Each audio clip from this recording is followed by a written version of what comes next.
Our second platinum contributor speaker is the Vice President Innovation and Lateral Transformation at IGT. Please welcome Mr. Paul Riley. Mr. Paul Riley.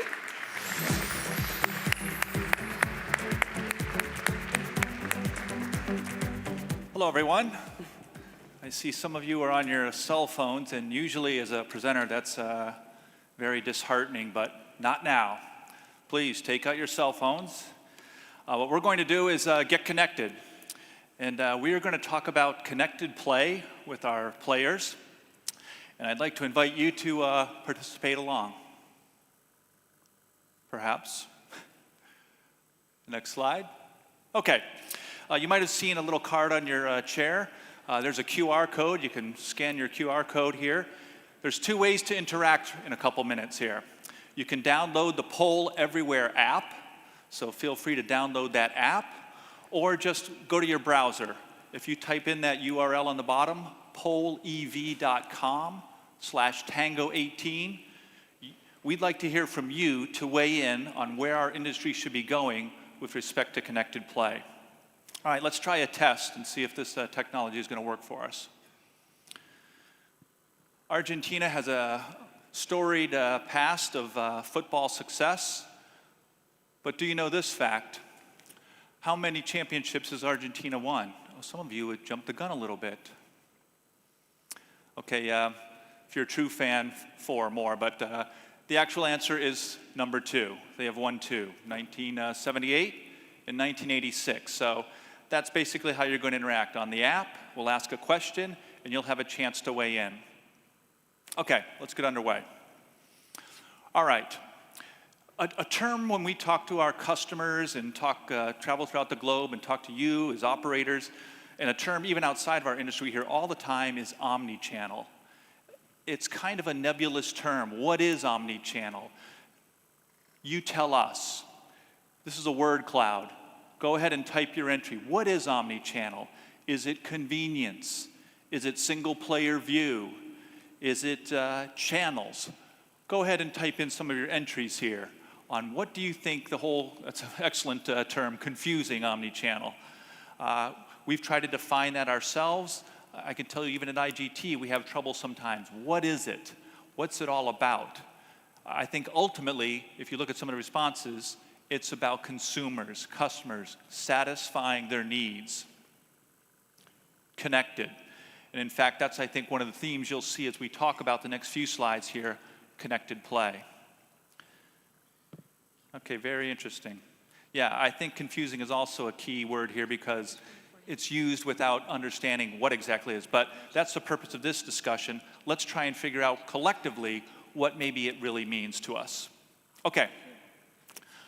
I'm going to portray 4 connected play experiences. At the end of this, I'm going to ask you, the audience, to weigh in prioritizing those. Which of these experiences is going to be most important for us to engage and retain our players? So I'll go through the 4, and then you will vote, and then collectively we'll see which rise to the top. Promotions. Is this about contacting, communicating with our players in the method they want? How do they want to be communicated? What channels do they want to be communicated on? And think of our promotions. Many of us have buy X, get Y every nth. What about cross-channel promotions? There's so many things we can do to communicate and offer promotions to our customers to engage them. Payment. We've transitioned from cash now to cashless, but that whole area is morphing. Is it all about making payment easy, the ability to move money in and out of your wallet, any different channel, different types of funds, and have those winnings go back to your e-wallet fund? It could be that payment is a key player experience that could bring the players and give them a better experience. Persistence.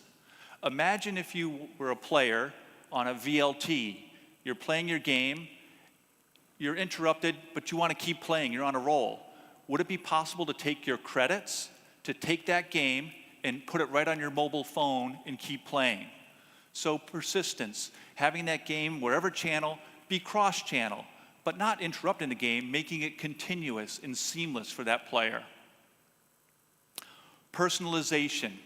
We work with the Future Foundation They look at future trends, and one of those is me, me, me.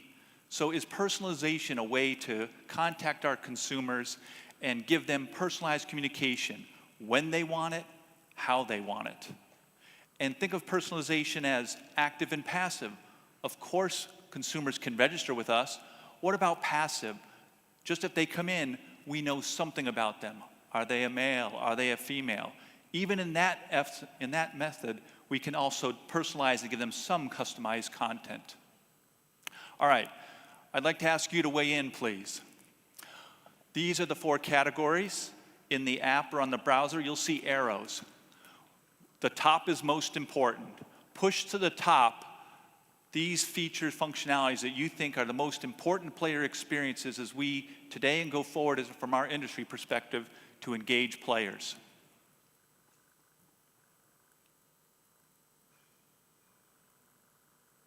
This is dynamically updating based on your input. So the more input you have, the more we'll get the group consensus. Very interesting. I will say in many of our conversations with customers, a big emphasis is promotions, the ability to have key focused promotions to customers. But actually you as a group are saying that personalization, knowing your customers and communicating to them in the manner they most appreciate, and knowing that I'm not offering to everybody, I'm offering this specifically to you, is what's most important. Okay, interesting. All right, the next area we like to talk about is there are tectonic shifts going on in the retail industry and in consumer interactions of how they do commerce. Think about your own country, your consumers out there. Radical things are taking place. They are challenges, but of course the challenge can be an opportunity. I'll present 4, and then at the end you will rank which of these you think are most important for our industry to address. BOPIS stands for Buy Online, Pick Up in Store, and Home Delivery. Many, many retailers now are trying to appreciate and meet the need of consumers for convenience. Hence the ability to build a basket and either you go to the store and pick up your goods or have it delivered. What about our products? What about our draw-based games where from the time they order it, maybe the draw has closed, it changes, instant tickets. If our products are not in those baskets or not in that home delivery and consumers adopt that method of buying, that's going to be problematic for us. We need to get in that space. Everywhere you look these days, smart speakers are appearing. They're appearing in our homes. Believe me, they will appear in our cars, and they will start to appear in our workplace. They are coupled with understanding and taking orders. Now today, not much of the use is for commerce. It's play my playlist, ask a trivia question. But as consumers get more comfortable with using that device to order and get their commerce and buy things, how will our industry fit into that? It will become the norm. I have kids today, they're all about touch. They don't type, they touch. Their kids are going to be all about spoken word, and we have to figure that paradigm out. Self-service expansion. Again, massive trend for retailers. They are converting their cashier lanes, taking some of those away and putting in self-service. Why? Economics. It's more economical for them. They are pushing, and consumers want self-service. Can our products be self-service? It's not very easy. We have vending machines to be sure, but think of our other products. Normally we have retailers explaining the product, pushing the sell. If that's not going to happen in a self-service, what's going to happen to our product sales? Last but not least, shopping is no longer shopping. It's grabbing items and walk out. Amazon Go, perhaps you've heard about it and seen it. They made a big spin, but that is not a video. That is reality. They are expanding their stores, and other major retailers are adopting the same thing. So a consumer can go in, pick their items, walk right out. Never have to interact with the retailer. Our business, to a large degree, bricks and mortar, is based on retailer interaction. How is our product going to live in that paradigm? So let's rank these, please. From top to bottom, most important that our industry, this could be a threat or an opportunity that we must address. What would you say? That might be Jeff Bezos weighed in on the first one with his Amazon Alexa speakers. Self-service, maybe taking on and expanding beyond the vending machines that we have and adding more of the self-service terminals. I think this makes sense on the last one because it's probably early days of this new paradigm of people just grabbing items and walking out. So maybe a little more of our classic self-service, which our industry does have, coupled with some of the new interactions such as conversational. Okay, next topic. We should also be aware that much of our business and even consumer interaction is IT-based, technology-based. I'm going to present 4 technologies, and again, looking for your opinion on which of these technologies are either here or coming up, and we must address because they are going to fundamentally impact how we have connected play with our players. Okay, cashless. Of course, cashless is here today. More and more consumers, particularly younger, don't even bother carrying cash or moving to cashless. But think of the cashless space. It started from credit cards, now it's tied to your mobile phone, peer-to-peer, peer-to-business. A lot of things are happening in this space. And let's not forget that when you tie cashless, you can tie that to a token, to an identity. And now you can build CRM, just the fact that they're using cashless without them having to register. Paperless. We have bet slips today. Do we really need bet slips? What about digital bet slips? And most importantly, tickets. Now, we have educated our players that that ticket is an extremely valuable part of the play, the gameplay, and the offering. But think of our lives. Most of you flew in here. Many of you use digital boarding passes. We can move a physical ticket to a digital ticket. And most importantly, if we can do that anonymously, we can have a better experience, be more consumer-friendly, be friendlier to the environment. But there's a hurdle that customers will have to overcome. Artificial intelligence. When I talked about the smart speakers, underneath those are the AI machines that are interpreting our voices, interpreting our chats. They can drive the insights we see with respect to data. It's a big buzzword, but is AI, in fact, where we draw these insights over the massive data that we have that can deliver a better experience or a targeted promotion or communication to our players. And last but not least, sensing. This is biometrics. Our phones are becoming a de facto biometric engine to identify and authenticate ourselves. Touch ID, Face ID. In our booth, we are also demonstrating the ability, not just in our booth, but this is across technology, that video analytics, that video streams, a real-time feed can distinguish what am I looking at, male, female, age, and taking that data and giving, again, based on that real-time biometric information, a better consumer experience. Please weigh in. Which of these underlying technologies that are both here today and coming up somewhat nascent have the biggest potential impact to benefit our industry and benefit our consumer interactions?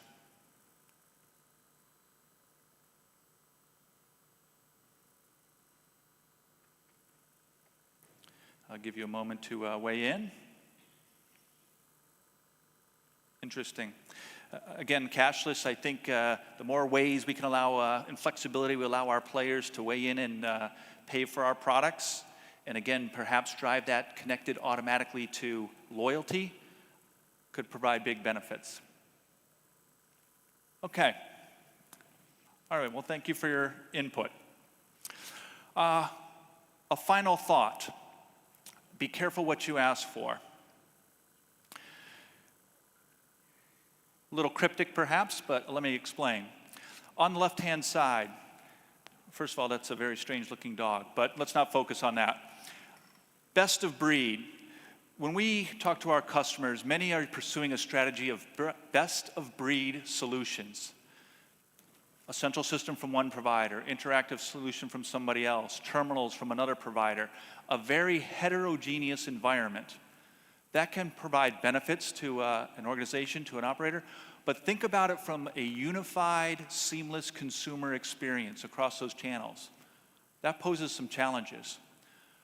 On the contrast, one ring to rule them all, one system provider, or a set of systems that are more homogeneous. It's easier in those instances to derive this functionality, to have a consistent feel for that consumer, but that's the reality of today's market. We are seeing these two models evolve where you want to have choice and best of breed versus taking a fewer vendor type of approach.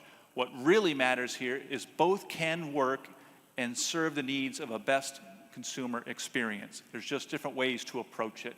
But as an industry, we have to make sure we're always focused on our number one constituent, the player.